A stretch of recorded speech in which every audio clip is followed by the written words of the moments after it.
मीठे बच्चे, निराकार बाप तुम्हें अपनी मत देकर आस्तिक बनाते हैं। आस्तिक बनने से ही तुम बाप का वर्षा ले सकते हो। प्रश्न है, बेहद की राजाई प्राप्त करने के लिए किन दो बातों पर पूरा पूरा अटेंशन देना चाहिए? उत्तर, पढ़ाई और सेवा। सेवा के लिए लक्षण भी बहुत अच्छे चाहिए। यह पढ़ाई बहुत वंडरफुल है, इससे तुम राजाई प्राप्त करते हो। द्वापर से धन दान करने से राजाई मिलती है, लेकिन अभी तुम पढ़ाई से प्रिंस प्रिंसेस बनते हो। गीत, हमारे तीर्थ न्यारे हैं। ओम शांति। मीठे मीठे रूहानी बच्चों ने गीत की एक लाइन सुनी। तुम्हारे तीर्थ है घर में बैठ चुपके से मुक्तिधाम पहुंचना।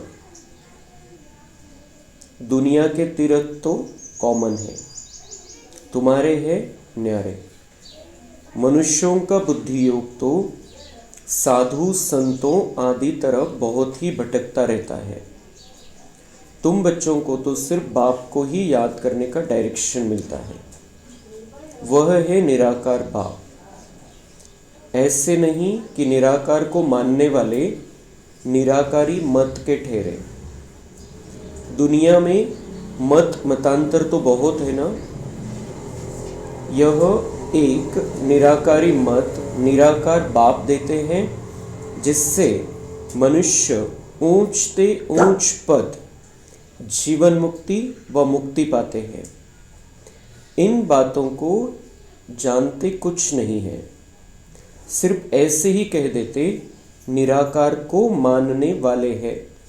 अनेक अनेक मतें हैं। सतयुग में तो होती है एक मत, कलयुग में है अनेक मत। अनेक धर्म है, लाखों करोड़ों मत होंगी। घर घर में हर एक की अपनी मत।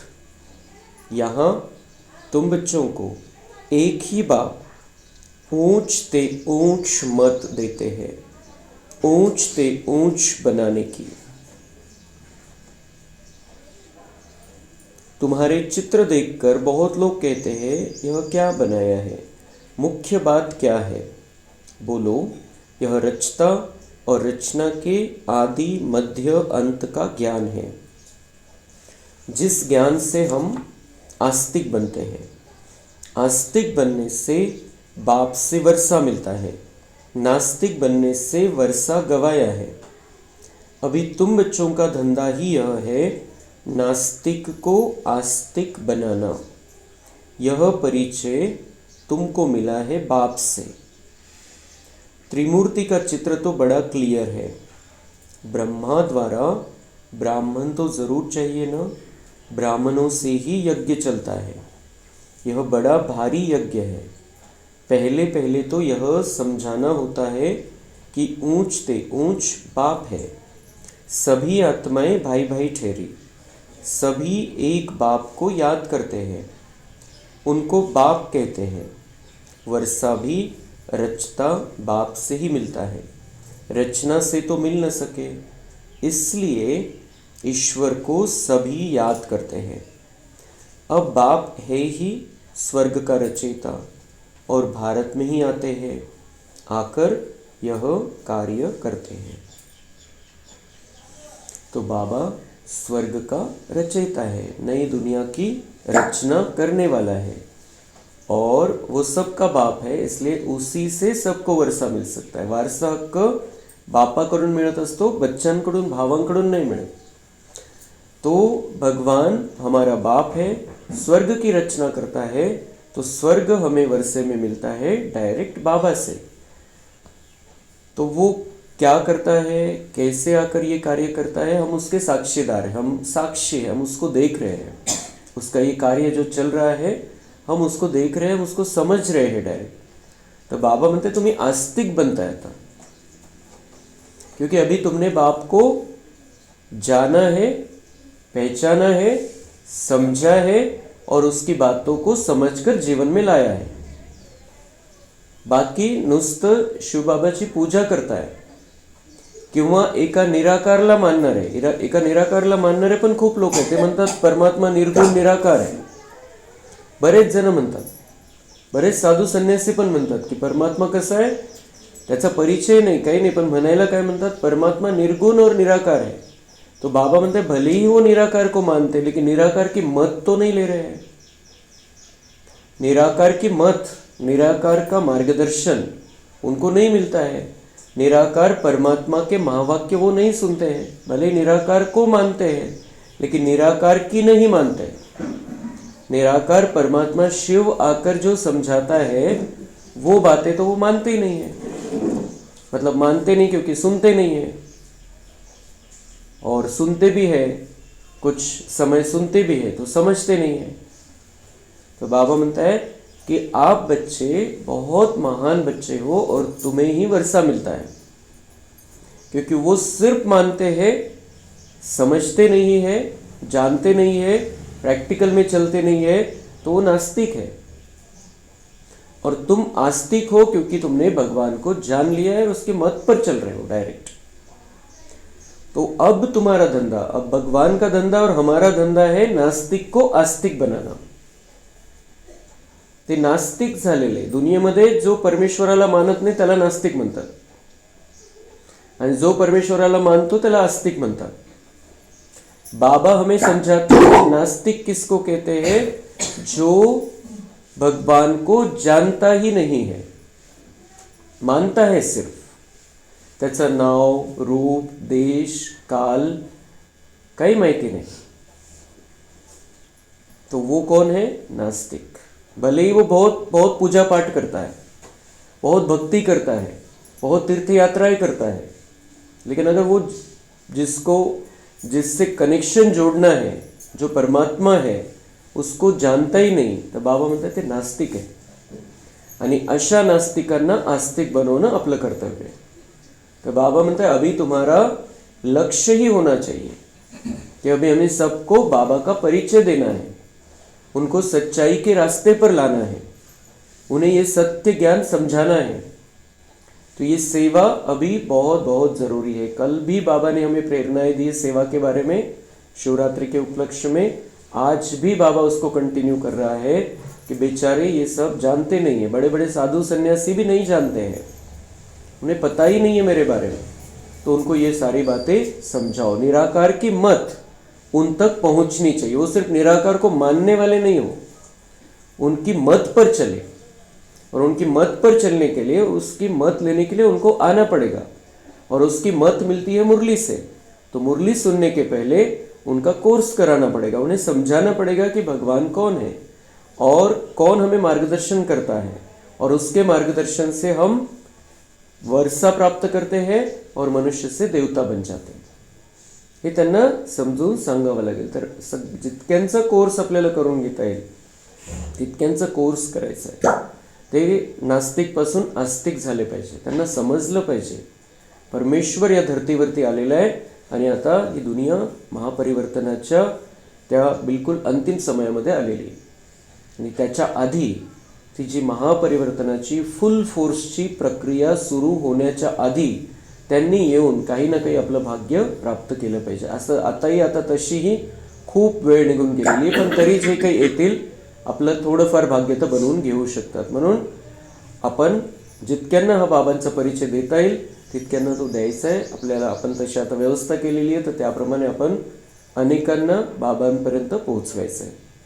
दूसरी गोष्ट बाबा म्हणतात तुम्हारे तीर्थ, दुनिया वालों के तीर्थ क्या है, चारी धाम, वेगवेगळ्या प्रकारचे तीर्थक्षेत्र, वेगवेगळ्या प्रकारचे तीर्थस्थान, वेगवेगळ्या प्रकारचे मंदिरं. आणि ते पण त्यांना असं वाटतं हे नाही झालं, ते नाही झालं, हे राहिलं, ते राहिलं, ते राहिलं, ते राहिलं, हे करायचं, ते करायचं, हे सगळे चक्कर राहतात त्यांच्या बुद्धीमध्ये. जाऊन आल्यानंतर कोणामध्ये काय फरक पडतो आपल्याला सगळं माहिती आहे. अनेक तीर्थ हो गए, बार बार अनेक धाम कर लिए, लेकिन जो जैसे है वैसे, क्योंकि वो धर्म जीवन में आया ही नहीं. दर्शन केलं, यात्रा केल्या, बस. और हमारे तीर्थ क्या है? हमारे तीर्थ, एक तो सबसे मुख्य तीर्थ हमारा है मुक्तिधाम. बैठे बैठे मुक्तिधाम की यात्रा कर लेते हैं. मैं आत्मा यहाँ पर हूँ और मैं 1 सेकंड में बाबा के पास पहुंच जाता हूँ, लाल सुनहरी प्रकाश की दुनिया में. मुक्तिधाम हमारा तीर्थ, हमारा घर भी है, स्वीट होम भी है, लेकिन तीर्थ स्थान है. क्यों? क्योंकि वो पवित्र दुनिया है, हमारा तीर्थ स्थान है. और फिर मधुबन, इस दुनिया में, इस धरती पर हमारे लिए तीर्थ स्थान कौन सा है? मधुबन.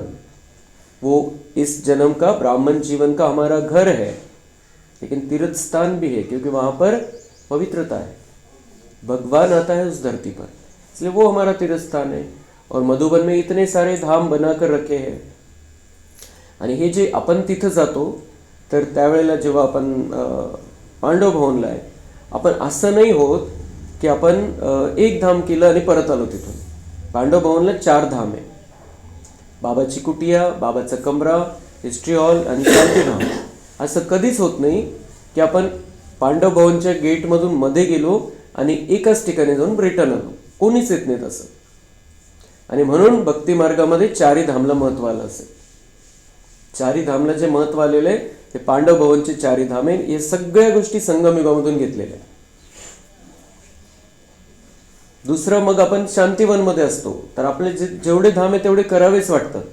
असं नाही वाटत की ठीक आहे तिकडे नाही गेलो तर बाबा तर एकच आहे सगळीकडं, बाबाचे व्हायब्रेशन सगळीकडे आहे, एका ठिकाणी जाऊन बसलं तर बस, असं होतच नाही. आपण तिथं जे स्थान बनवलेले, अव्यक्त लोक आहे, जानकी दादीचा शक्तिस्तंभ आहे, प्रकाशमणी दादीचा प्रकाश स्तंभ आहे, बाबाचं कमरा आहे, तपस्या धाम आहे, तर तिथं सगळीकडे जाऊन आल्याशिवाय आपल्याला सगळं आपलं सफल झालं असं वाटतच नाही. तिथं येणं सफल झालं. तो इसलिए हमने जो महत्व दिया है, हमारे ये धाम है, इनको जो हमने महत्व दिया है, तो भक्ति मार्ग में भी ऐसे अनेक धाम उन्होंने बना लिए. इकडं पण जायला पाहिजे, तिकडं पण जायला पाहिजे, तिकडं पण जायला पाहिजे, हे राहिलं ते राहिलं, जसे आपले मधुबनमध्ये आणि पांडव भवनमध्ये संकल्प चालतात. इकडचं सगळं तिकडे आलेलं आहे. तो हमारे लिए तो अभी इतने दूर दूर जाने की जरूरत नहीं. एक स्थान शांतिवन चले गए, सब धाम हो जाते हैं. पांडव भवन चले गए, सब धाम हो जाते हैं. फिर जहां पर भी बाबा के कमरे, जहां बाबा का कमरा दिखा, हम अंदर चले जाते हैं और वहां से हम शक्ति प्राप्त कर लेते. तिथं फक्त जातात, दर्शन करतात, बस, बाकी काहीच नाही. पूजा पाठ कर लेते हैं, बाकी कुछ नहीं. इतका सगळा मोठा प्रवास. हे एक धाम इकडं, तो एक धाम पार तिकडं, एक धाम पार तिकडं. यहाँ पर तो हम एक ही स्थान पर चले जाते हैं, माउंट आबू सब हो जाता है. और फिर है हमारे सेंटर, हमारा स्थान, हमारा जो बाबा ने निमित्त स्थान दिया है वो भी हमारे लिए तीर्थ स्थान है. तो उसका भी महत्व हमें रखना है. बाकी हमें अब कहीं जाने की ज़रूरत नहीं है. जो प्राप्ति देवता बनने के जो वर्षा लेना है वो इन्हीं स्थानों से हमें मिलने वाला है. म्हणून बाबा म्हणतात की तुम्हारे तीर्थ न्यारे हैं जहाँ से तुम देवता बनने वाले हो.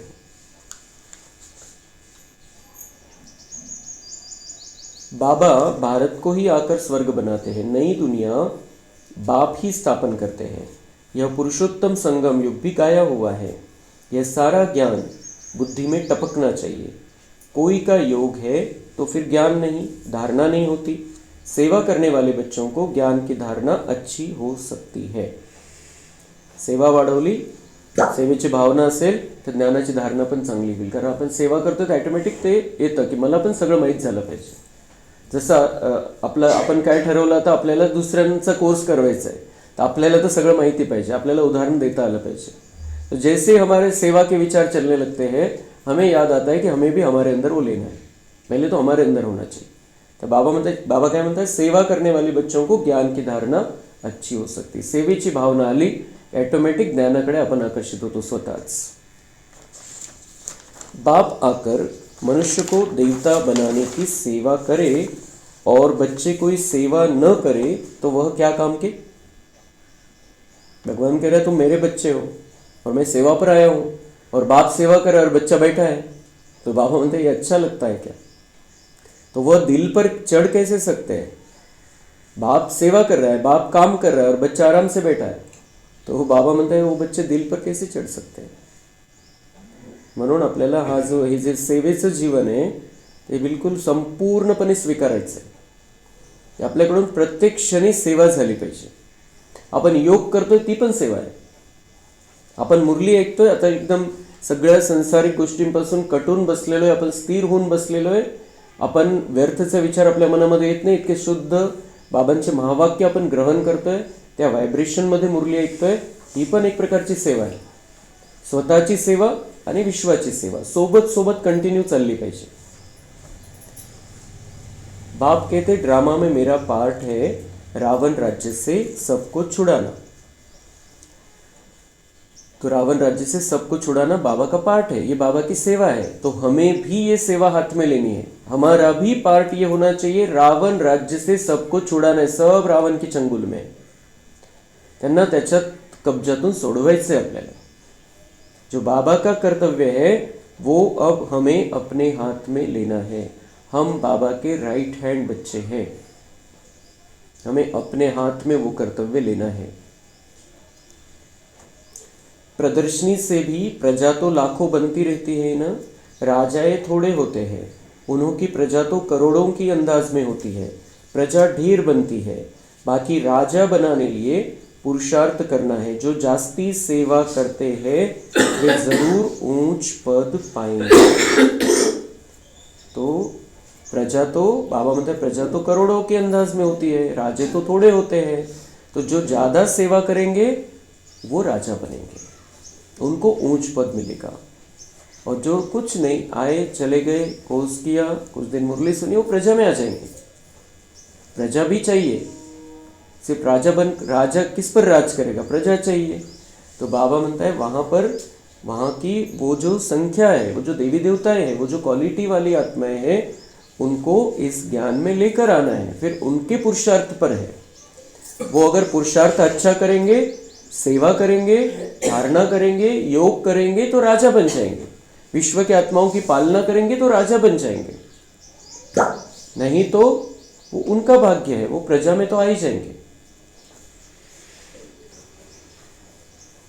दिन प्रतिदिन टाइम कम होता जाता है. बाबा त्यावेळेला साकारमध्ये बाबांनी सांगितलेलं आहे, समय कम होता जाता है. और अभी तो कम क्या, अभी थोड़ा सा बाकी है. कई समझते हैं हमारी मिल्कियत के बच्चे वारिस बनेंगे. कई क्या समझते, का बरं कमवून ठेवायचे, हमारी मिल्कियत के वारिस कौन बनेंगे, हमारे बच्चे बनेंगे. परंतु बाप कहते हैं कुछ भी मिलने का नहीं है. कितीही करून ठेवा, बाबा म्हणता है उनको कुछ भी मिलने का नहीं है. ये इस समय, ये बाबा की मुरली रिवाइज होने वाली थी. आज के लिए बाबा कह रहा है अब कुछ कमा कर रखने की ज़रूरत नाही. ज़्यादा जे आपल्यासाठी रोजचं जीवन चालवण्यासाठी आवश्यक आहे, आणि काही इमर्जन्सी आली, काही आणीबाणीचा प्रसंग आला, त्यावेळेला आपल्याला कामात येतील एवढेच पैसे आपल्याकडे पाहिजे. कितीही ढेरचे ढेर पैसे असले, सगळे 1 सेकंदामध्ये संपून जाणार आहे. तो बाबा म्हणता है कि उनके लिए कमा कर रखना है, पोतरे धोतरे के लिए कमा कर रखना है. बाबा म्हणता है उनको कुछ मिलने का नहीं है. भगवान के महावाक्य है, कुछ मिलने का नहीं है. 2032 बाबाने असं टाइम दिलेला नाही आणि बाबाने सांगितलेले डेट कॉन्शियस नाही व्हायचं आहे म्हणून टाइम नाही दिलेला आहे. पण एक अंदाज तर आपण लावू शकतो की 2032 पर्यंत इथली धनसंपदा सगळी संपून जाणार आहे. नव्याने आपल्याला प्राप्त होईल मग 2036 पासून. कारण 4 वर्ष सफाईला या दुनियेला फ्रेश करायला लागणार आहे कमीत कमी. कारण ते स्टेप बाय स्टेप होणार आहे. असं नाही की 2036 मध्ये सगळं विनाश झाला आणि 2036 मध्ये लगेच सगळं इथं सत्युग आलं, असं नाही होणार आहे.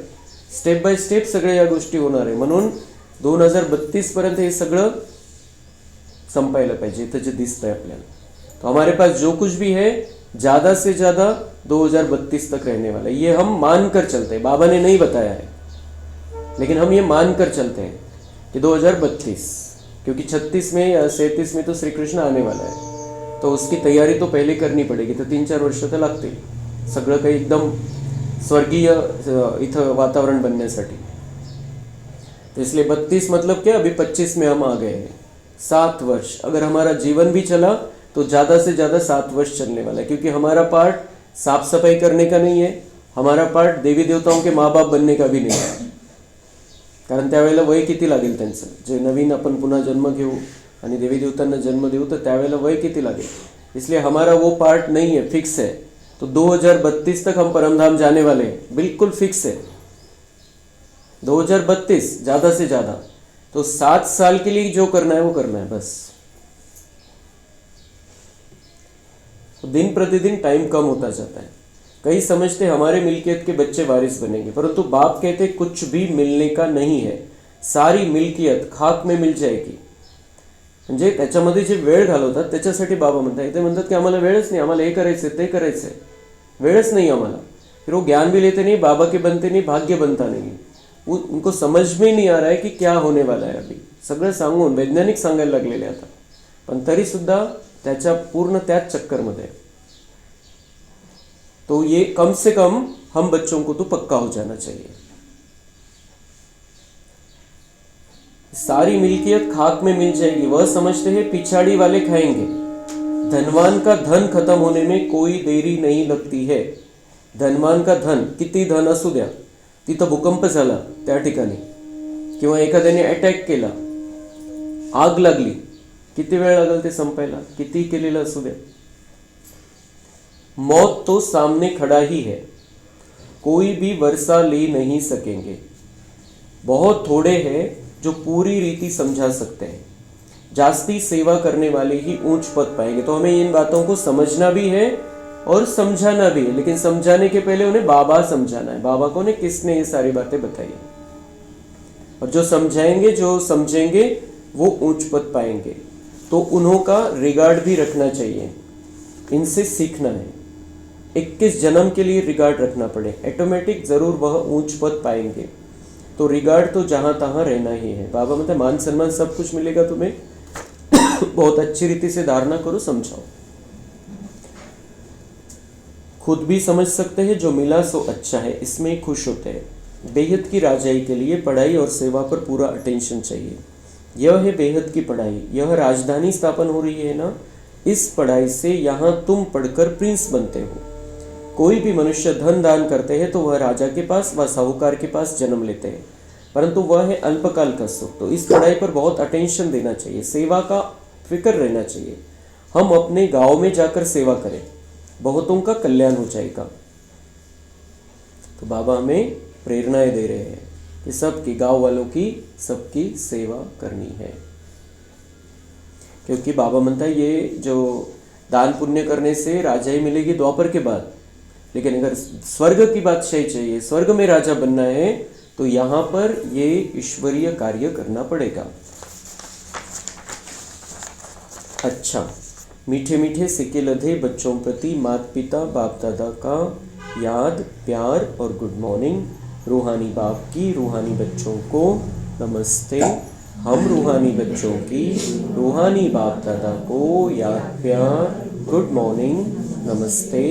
वहाँ बाबा वहाँ, शुक्रिया बाबा शुक्रिया. वरदान है, सर्व समस्याओं की विदाई का समारोह मनाने वाले समाधान स्वरूप भव. समाधान स्वरूप आत्माओं की माला तब तैयार होगी जब आप अपनी संपूर्ण स्थिति में स्थित होंगे. संपूर्ण स्थिति में समस्याएं बचपन का खेल अनुभव होती है, अर्थात समाप्त हो जाती है. तो संपूर्ण स्थिति में स्थित होना है, संपूर्ण स्थिति को प्राप्त करना है.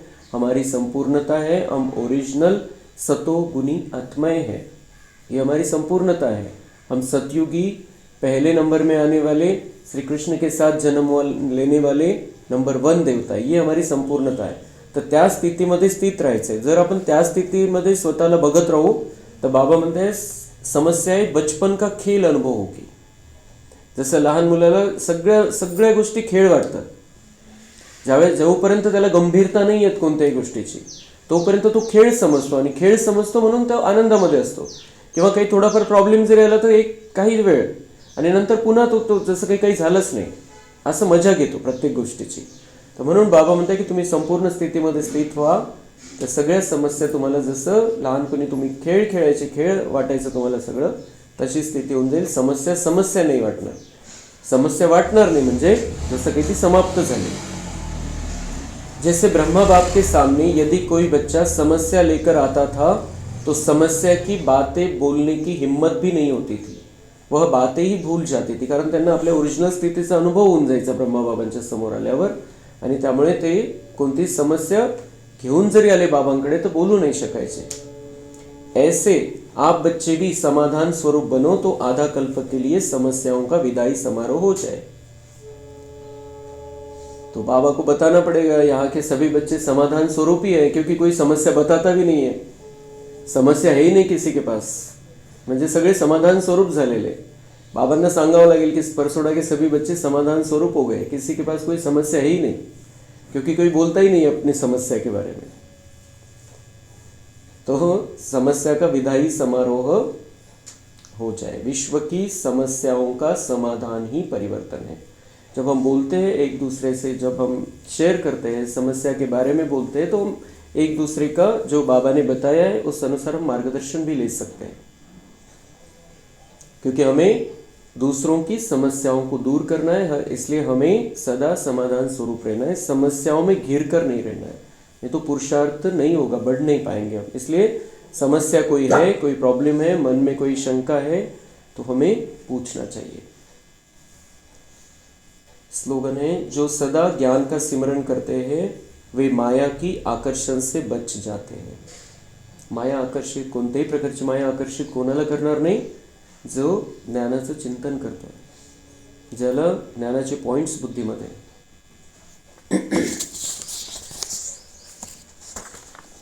उद्या बाबा मिलनची मुरली घेऊ आपण, त्याचे पॉइंट्स थोडे.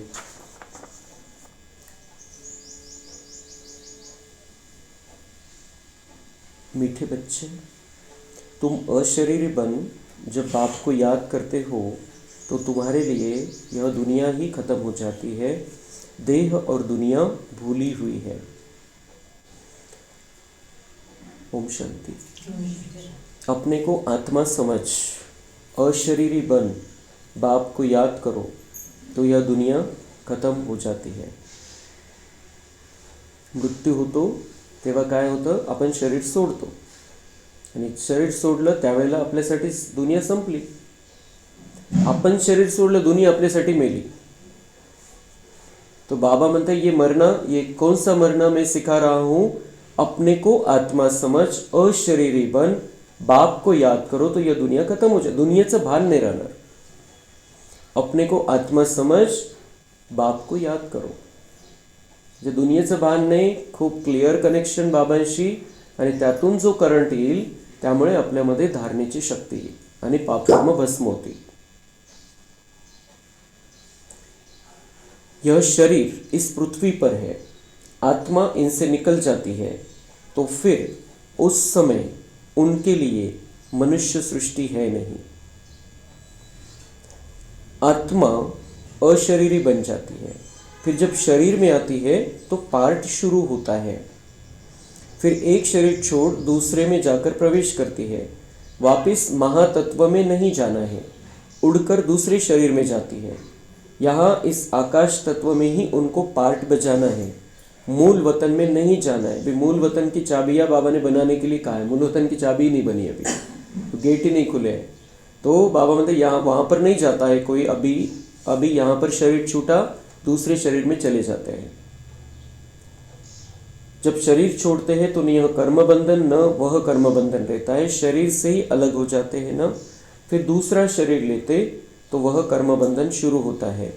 यह बातें सिवाय तुम्हारे और कोई मनुष्य नहीं जानते हैं. तर बाबा म्हणतात जसं अशरीरी ऑटोमॅटिक होतं मृत्यूनंतर, शरीर नाही आहे, जोपर्यंत तो दुसऱ्या शरीरामध्ये प्रवेश करत नाही, तिथं त्याचं कार्यक्रम चालू होत नाही, तोपर्यंत तो कर्मबंधनमध्ये नाही येत.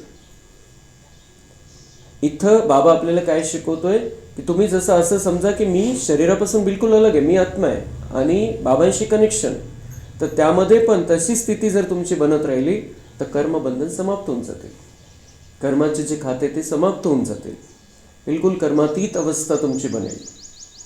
तो और उसी से ही हमारा भाग्य बनना है. इसलिए बीच बीच में ये प्रैक्टिस करनी है, मैं आत्मा अलग, मेरा शरीर अलग, और मैं बाबा के साथ में हूँ, बाबा मेरे साथ में है, या तो परम धाम में हम बाबा को देखें या फिर अपने सामने महसूस करें, लेकिन अपने आप को अलग करना है बीच बीच में शरीर से. तो कर्म बंधन समाप्त हो जाएंगे, कर्मातीत अवस्था हमारी होती जाएगी।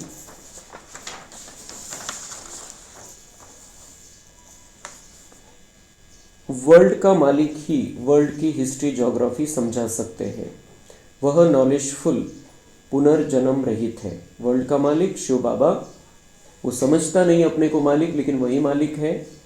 वो शिव बाबा हमें इस दुनिया का इतिहास, भूगोल सब कुछ वही बता सकता है, क्योंकि उसको ही पता है। यह नॉलेज किसकी बुद्धि में नहीं है। परखने की भी बुद्धि चाहिए ना। कुछ बुद्धि में बैठता है या ऐसे ही है। नब्ज देखनी चाहिए। बाबा म्हणते तुमच्यामध्ये हे ज्ञान कोणामध्ये नाही आहे, बाबा आपल्याला देतोय। तुमच्यामध्ये परखण्याची शक्ती पाहिजे, नाडी ओळखता आली पाहिजे, त्याच्या बुद्धीची, त्याची लेवल ओळखता आली पाहिजे।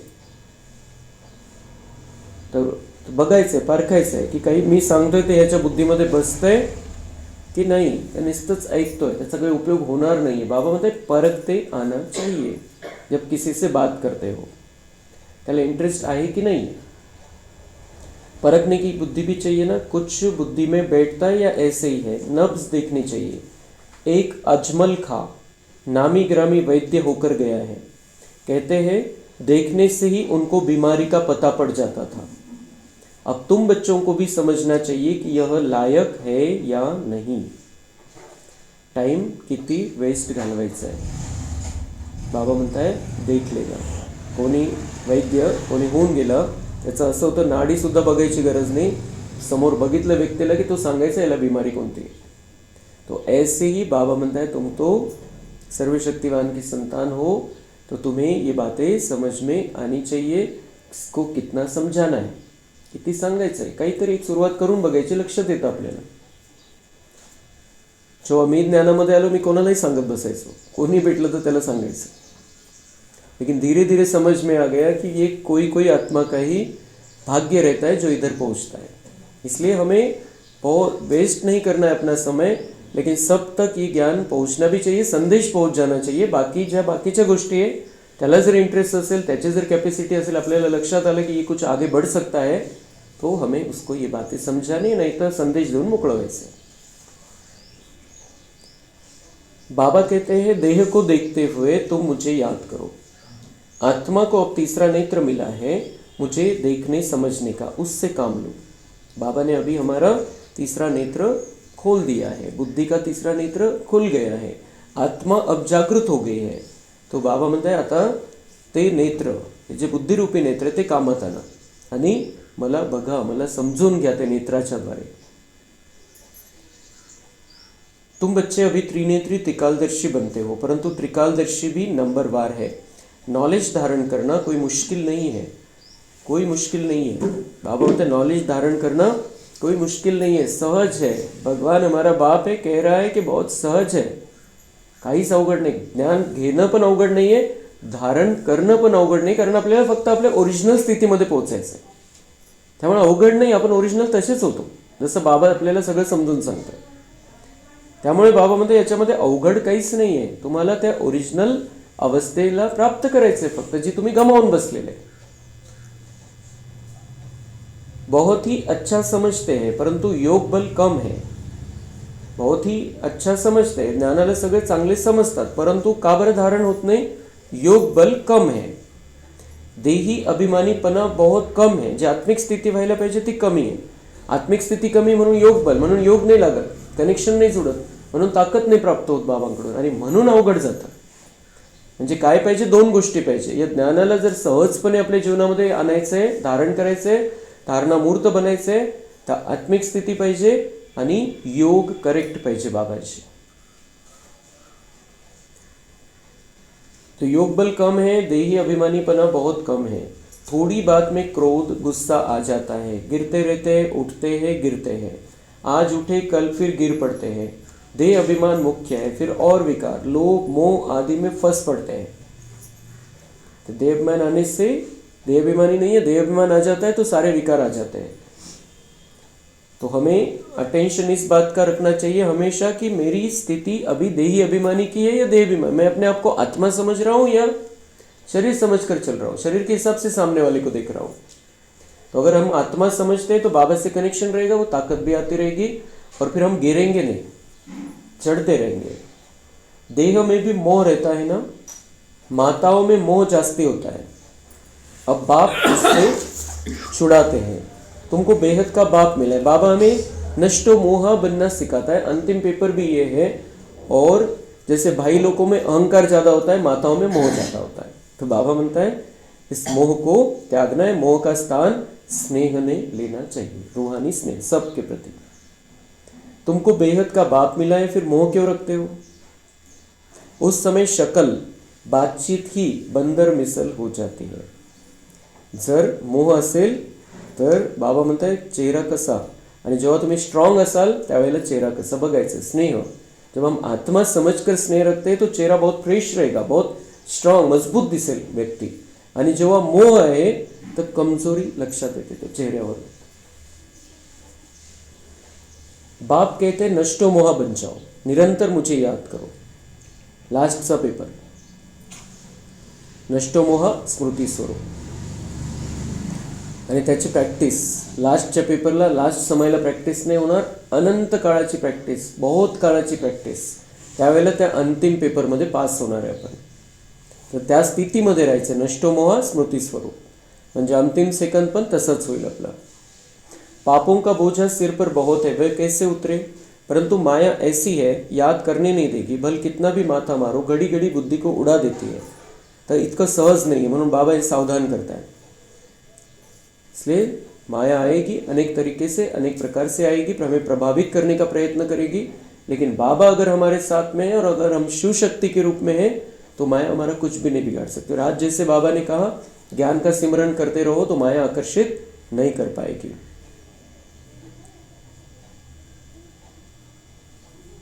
बाबा बस आपके पास आए कि आए, परंतु फिर भूल जाते हैं, बुद्धि और तरफ चली जाती। तो ये हमें सावधान रहना है। बच्चों की बुद्धि में यह याद रहना चाहिए कि हम गॉड फादरली स्टूडेंट हैं। बाप समझाते मीठे बच्चे ट्रस्टी बनकर रहो तो ममत्व मिट जाए। ममत्व आणि मोह केव्हा नष्ट होईल? जेव्हा आपण ट्रस्टी बन। बाबा ने मुझे निमित्त बनाया है इनको संभालने के लिए, बस एवढंच पाहिजे। बाबा के है, बाबा ने मुझे निमित्त बनाया है, तो ममत्व खत्म हो जाएगा। ट्रस्टी बाबांचे विश्वस्त बनून आपल्याला हे जीवन, हा संसार चालवायचा आहे।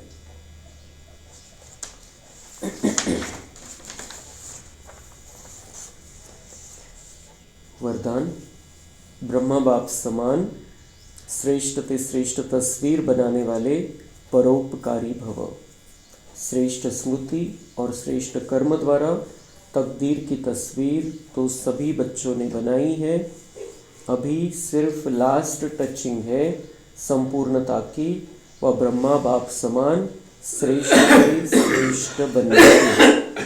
इसके लिए परोपकारी बनो, अर्थात स्वार्थ भाव से सदा मुक्त रहो। बाबा म्हणते तकदीर की तस्वीर तो सभी बच्चों ने बनाई है। तकदीर की तस्वीर क्या? मुझे लक्ष्मी नारायण जैसा बनना है। ये तस्वीर तो हमने बना ली अपनी की मला तसं बनायचं आहे। आता या जीवनाचा उद्देशच आहे की मला श्रेष्ठ देवता बनायचं आहे, मला राजकुमार राजकुमारी बनायचं आहे, मला राजा बनायचं आहे। तो तकदीर की तस्वीर तो बना ली हमने, ते चित्र तर रेखाटलं आपण। बाबा म्हणते आता टचिंग काय माझी लास्ट समयाची की परोपकारी बनो, ब्रह्मा बाप समान श्रेष्ठ बनना है, परोपकारी बनो, अर्थात स्वार्थ भाव से सदा मुक्त रहो। जे काही आपण करतोय त्याच्यामध्ये स्वार्थ नसला पाहिजे। स्वार्थ ऑटोमॅटिक साध्य होणार आहे आपला। जो रियल स्वार्थ आहे आणि रियल प्राप्ती आहे, खरी प्राप्ती जी आहे ते ऑटोमॅटिक आपल्याला मिळणार आहे। पण त्याच्यासाठी आपल्याला काही नहीं करायचं, ते ऑटोमेटिक बाबांशी हिशोब है। बाबा हमें वो सब कुछ देने वाला है जो जीवन में हमें चाहिए और बहुत ऊंची लेवल का देने वाला है। इसलिए यहाँ की कुछ प्राप्ति के लिए स्वार्थ नहीं होना चाहिए। नाम मान शान वस्तु व्यक्ति वैभव कुछ भी प्राप्ति के लिए हमारा स्वार्थ नहीं होना चाहिए। जो भी हम कर रहे हैं, जो भी सेवा हम कर रहे हैं, मनसा वाचा कर्मणा, तन मन धन, उसका रिटर्न हम अगर यहाँ पर ले लेंगे तो वहाँ नहीं मिलेगा, यहीं खत्म हो जाएगा कच्चा फल। तो हर परिस्थिति में, हर कार्य में, हर सहयोगी संगठन में जितना निस्वार्थपन होगा उतना ही परोपकारी बन सकेंगे। हर परिस्थिति में, हर कार्य में, हर सहयोगी, हर संगठन में जितना निस्वार्थपण होगा, जितकी निस्वार्थ स्थिती राहील तितकं परोपकारी आपली स्थिती बनेल। सदा स्वयं को भरपूर अनुभव करेंगे। जितना स्वार्थ से मुक्त रहेंगे, सदा असं वाटेल की आपण खूप प्राप्ती संपन्न आहात, आपल्याला कशाचीच कमी नाही, संतुष्टता रहेगी। सदा प्राप्ति स्वरूप की स्थिति में स्थित रहेंगे। स्व के प्रति कुछ भी स्वीकार नहीं करेंगे। स्व के प्रति कुछ भी, यहाँ का कुछ नहीं, यहाँ का जो मान सम्मान है, शान है, कुछ भी स्वीकार नहीं। अगर हमारी कोई महिमा करता है तो वो बाबा की महिमा है, हमारी नहीं है, बाबा की महिमा। और बाबा का नाम हमें बाला करना है। स्लोगन है, सर्वस्व त्यागी बनने से ही सरलता व सहनशीलता का गुण आएगा। जब हम अपने तन मन धन सब कुछ अर्पण कर देंगे बाबा पर, तो सरल बन जाएंगे और सहनशीलता का गुण हमारे अंदर आएगा। आज का अभ्यास, आज का पॉइंट है, अपनी शक्तिशाली मनसा द्वारा सकाश देने की सेवा करो। अपने डबल लाइट फरिश्ता स्वरूप में स्थित हो, साक्षी बन सब पार्ट देखते सकाश अर्थात सहयोग दो, क्योंकि आप सर्व के कल्याण के निमित्त हो। डबल लाइट फरिश्ता स्वरूपमध्ये स्थित व्हायचं आहे। पृथ्वीच्या गोळ्यावरती स्वतःला अनुभव करायचे आहे, आपण फरिश्ते आणि सगळ्यांच्या कल्याणासाठी निमित्त आहे। सगळ्यांना सहयोग द्यायचा आहे, सगळ्यांना सकाश द्यायची आहे, शांतीची किरणं द्यायची आहे, शक्ती भरायची आहे त्यांच्यामध्ये। बाबांकडून घेऊन फरिश्ता रूपामध्ये आपण आहे, बाबांकडून ती किरणं आपल्यामध्ये येत आहे, बापदादांकडून, आणि सगळ्या दुनियेपर्यंत पोहोचवायची। आज हा अभ्यास करायचा है। यह सकाश देना ही निभाना है, लेकिन ऊंची स्टेज पर स्थित होकर सकाश दो। ऊंची स्टेज है विश्व कल्याणकारी, ऊंची स्टेज है फरिश्ता स्वरूप, उस स्थिति में स्थित रहना है और यही दुनिया के साथ में हमें ये निभाना है। निभाना क्या है? उनको ये सब कुछ देना है, उच्च स्थिति में स्थित होकर। वाणी की सेवा के साथ साथ मनसा शुभ भावना की वृत्ति द्वारा सकाश देने की सेवा करो। वाणी की सेवा तो करनी है, वाणी के द्वारा हम बताते हैं, सबको संदेश देते हैं, लेकिन उसके साथ साथ मनसा शुभ भावना की वृत्ति द्वारा सकाश देणे, म्हणजे शुभ भावना मनामध्ये राहील आणि त्या स्थितीमध्ये राहून आपल्याला सकाश द्यायची। शुभ भावनेने की सबका कल्याण हो जाए, सबका भला हो जाए। सबका मतलब सबका, A to Z सबका। किसी का भी अकल्याण होने की भावना हमारे मन में नहीं रहनी चाहिए, और उस स्थिति में हमें सकाश देनी है, और वही सकाश पहुंचती है। नहीं तो अगर हम अशुभ भावना रखेंगे किसी के बारे में, तो वो हमें भी पहुंचता है, हमारे अंदर वो सारा खराबी निर्माण करता है, और उनको भी कोई फायदा नहीं होगा, दूसरों को भी, और उनसे भी हमें अशुभ आना चालू हो जाएगा। इसलिए एक के भी प्रति अशुभ भावना हमें मन में नहीं रखनी। सकाश सेवा वैसे होती है जब हम शुभ भावना रखते हैं सबके प्रति। तो हमें, और अब जो हम बाबा के जो बच्चे अभी नहीं है, जिनको लेकर आना है कोर्स के लिए, उनको भी पहले ही शुभ भावना की सकाश देनी है कि उनका कल्याण हो जाए, ये बाबा के पक्के बच्चे बन जाए। बस टाइम पास करके 7 दिन का कोर्स करके चले नहीं जाए यहाँ से, वो बाबा के पक्के बच्चे बन जाए, उनका कल्याण हो जाए। ऐसे हमें उनको पहले सकाश देनी है, शुभ भावना रखकर बाबा से किरणें लेकर उनको देनी है, तो वो अपना भाग्य बढ़ा लेंगे, बना लेंगे, आगे बढ़ेंगे, इस मार्ग पे चलते रहेंगे। अच्छा, ओम शांति। कम बोलो, धीरे बोलो, मीठा बोलो, सत्य बोलो, सोच समझ कर बोलो।